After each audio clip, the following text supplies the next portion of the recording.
The school bell rang, marking the end of the term. The once busy dormitories of Royal Grace Academy quickly emptied as students rushed into waiting cars, eager to go home for the holiday. Laughter and goodbyes filled the air. But in dormitory B, Tonye sat all alone on her bunk, clutching her small suitcase. She had no idea why her parents had not come for her.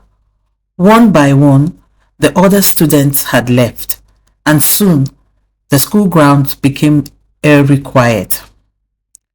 The matron, Mrs. Adako, had promised to check on her, but as the evening shadows grew, no one came. Tonye's parents had always been busy people. Her father was a businessman whose travels took him across the country, and her mother was a nurse who worked long hours at the teaching hospital. It wasn't the first time she had been forgotten. Birthdays, school visiting days, even family gatherings had all gone on without her presence. But this was different. This was the end of the term. Everyone had left except her. She tried calling home using the school's only telephone, but the line was dead. A sinking feeling settled in her stomach. Maybe they had mixed up the dates. Maybe they thought the term ended next week. But how could they have forgotten something so important? Night fell, and the dim light from the dormitory corridor cast long shadows on the walls. The once lively school was now a ghost town, the echoes of laughter replaced by eerie silence. The night watchman, Babakunle, passed by her dormitory and peered in. "Tonye, what are you still doing here?" My parents haven't come yet," she said, her voice barely above a whisper. Babakunle sighed. "Come, let's find something for you to eat." She followed him, her small frame trembling. In the kitchen, he handed her a plate of rice left over from the afternoon meal. She ate in silence, fighting back tears. The next morning, hunger nibbled at her stomach and fear gripped her heart. She wandered to the administration block where the vice principal, Mrs. Agbo, was stepping into her car. Summoning courage, Tonye ran forward. "Ma, please, can I put my suitcase in the boot? I don't know why my parents haven't come. Mrs. Abbott turned sharply. "How dare you enter my car or tell my driver what to do? Do I look like a servant? Get away from here." Her voice was sharp, cutting through Tonye's fragile heart like a knife. Tears burned her eyes, but she swallowed them, turning away in shame. The driver looked at the girl with pity, but said nothing. Hours later, the gate man Babakunle found Tonye sobbing under a tree. He gave her bread and water before calling an old teacher who took her home for the holidays. But the humiliation of that day never left her heart. Years passed, but the memory of that fateful day remained fresh in Tonye's mind.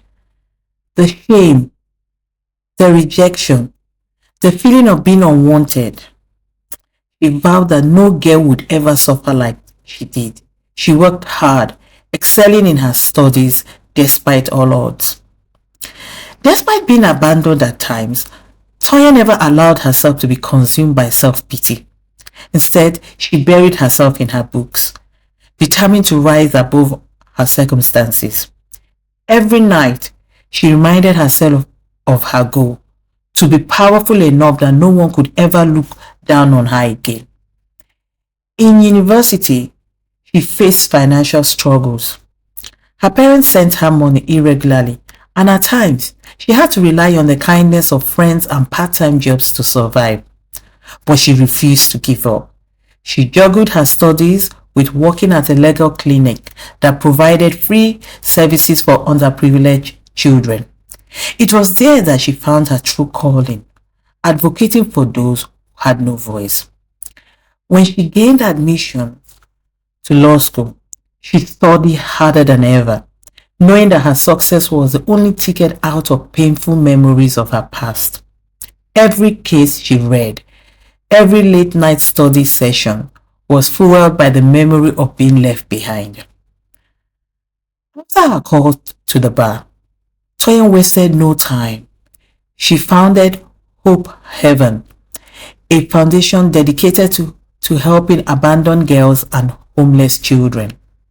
She worked tirelessly, using her legal knowledge to fight for children who were forgotten, neglected, or mistreated. Her passion and resilience caught the attention of human rights organizations, and soon her work gained national recognition. But as she had built her empire of hope, something inside her remained unsettled. Despite all she had accomplished, the shadow of her past still loomed over her. She had become a beacon of hope for many, yet deep down, she still carried the weight of that lonely girl who had been humiliated at the school gates. And then, life had a way of bringing back the past. One evening, a nurse from St. Mark's Hospital called Tonye. "Ma, there is an elderly woman here. She has no family. She was abandoned. She needs help." Tonye, used to such calls, arrived at the hospital, expecting another desperate case. But when she stepped into the small ward, her breath caught in her throat.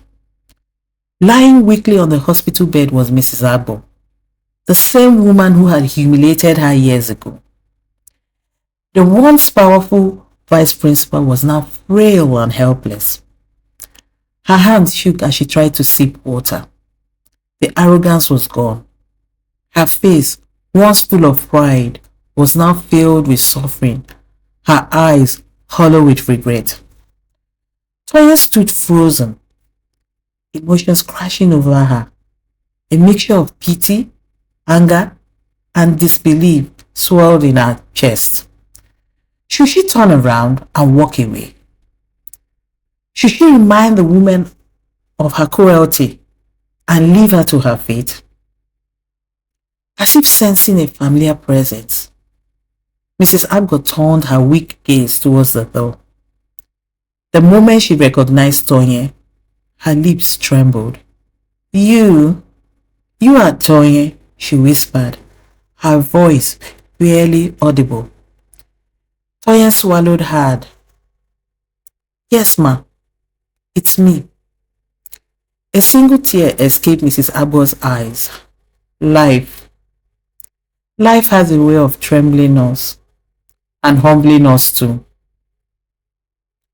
"I had no child, no family. They all left me. I have nothing." Silence stretched between them, thick with unsaid words. The same woman who had once dismissed her as a nobody now lay at the mercy of a girl she had wronged. Tonye's hands clenched into fists. Every part of her wanted to say something sharp, to remind Mrs. Agbo of the pain she had inflicted. But as she looked at the frail woman before her, another emotion took over: compassion. She let out a slow breath and stepped forward. Pulling a chair closer to the bed, gently she took Mrs. Agbo's trembling hands in hers. "You are not alone," she said softly. Mrs. Agbo let out a choked sob. The once proud woman who had commanded fear and respect now wept like a child. The past could not be changed, but in that moment, Tonye realized something profound. True strength was not in revenge, but in rising above pain, in showing kindness where none was given. Mrs. Agbo's tears continued to fall, but for the first time in a long while, she did not cry alone. Tonye arranged for Mrs. Agbo to be moved to a private ward. She ensured she received proper medical care and even hired a nurse to tend to her needs.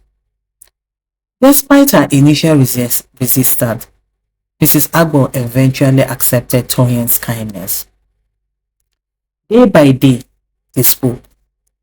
Mrs. Agbo shared her regrets, how loneliness had made her bitter, how she had pushed people away. Tonye in turn shared her journey, the wounds left behind, and how she had chosen to rise above them. One evening, Mrs. Agbo grabs Tonye's hands. I was wrong, child, and I'm so sorry. Tonye smiled through the tears. We can't change the past, but we can choose what we do with the future. And so, redemption found its way in both their hearts, proving that healing could come from the most unexpected places. Years later, Hope Haven expanded across Nigeria, touching the lives of thousands of young girls. And at its heart, Tonye continued to fight, turning pain into purpose, proving that even the forgotten could rise. One afternoon, Tonye sat in her office reviewing applications for scholarship when a young girl about 12 years old walked in with her guardian. The girl had been abandoned at a boarding school, just like Tonye had been years ago. Her eyes held the same sadness, the same confusion that Tonye had once known too well. Tonye knelt beside the girl and held her hands. You are not alone. You are safe now, and you will never be forgotten again. Tears welled in the girl's eyes as she clung to Tonye. At that moment, Tonye knew that her past had led her to this purpose, to be the light for those who had been cast aside. Later that evening, she stood by the window of her office, watching the sunset over the city. A soft smile touched her lips. Mrs. Agbo, now frail but healthy, lived in a comfortable home provided by Hope Haven. The old woman had become a mentor to the girls, using her story as a lesson in kindness and redemption. Tonye sighed, feeling the burden of the past finally lift. The girl who had once been forgotten had built a future where no child would feel the loneliness she had endured. She had risen, she had won, and she had turned her pain into a legacy of hope. Lessons to take from this story. Kindness and compassion matter. A single act of kindness can change someone's life. Always be kind to others, especially those in vulnerable situations. Hardship can lead to strength. Difficult experiences, though painful, can shape a person's character and push them towards greatness. Never underestimate a child's pain. A child's wound may seem small to adults, but it can leave lasting scars. Treat children with care and respect. Every child deserves love and security. No child should feel abandoned or forgotten. Society must work to protect and nurture all children. Forgiveness brings healing. Holding on to past hurts can be burdensome, but forgiveness can free the heart and bring peace. Use your pain to help others. The best way to overcome hardship is to turn it into something meaningful by helping others in similar situations. Power used should be for good. Leadership and success should be used to uplift others, not to oppress or humiliate them. And finally, true success is making a difference. Wealth and power mean little if they do not contribute to the making of the world. It is indeed important to make the world a better place. The end. I hope you've enjoyed this story. Please like, share, and subscribe. Bye.